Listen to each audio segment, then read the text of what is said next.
তা এর আগে আমি একদিন একটা ভিডিও বানিয়েছিলাম, সেখানে এক বন্ধু মানে বলেছিল যে বিছানার চাদরটা খুব সুন্দর, কোথা থেকে নিয়েছো?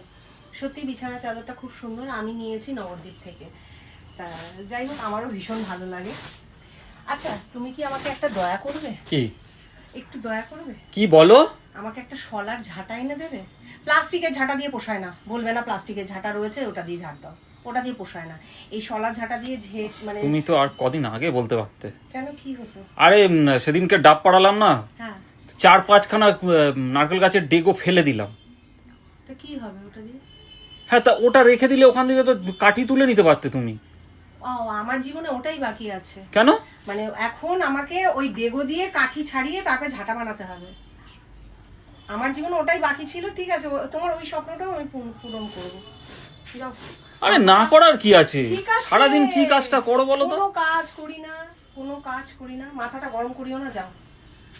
2-4টা কাঠি তুলে নিলেই তো হতো। আমাদের তো আগে মা ঠাকুমারা করতো।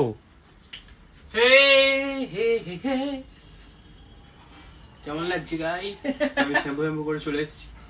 ভালোই লাগছে তার চুলটা, ভালোই কাটিং করে দিলা তোমার। আমার চুলটা এরকম কাটিং করে দিও তো। তোমার চুল এরকম চুল হবে না। হবে না? না, তোমার মাথায় মানে মাথার সাইজটা তো দেখতে হবে, তোমার মাথার সাইজটা তো ছোট।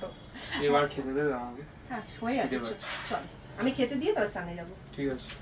তুই যে কাটিংটা বলেছিস সেই কাটিংটাই কিন্তু হয়েছে। তুই কি কাটিং দেখেছিস? উলফ কাট। মানে পুরো এক্সাক্ট ওরকম না হলেও মানে ওরকম মোটামুটি আমি প্রচেষ্টা। হ্যাঁ চেষ্টা করেছি, এনেছি।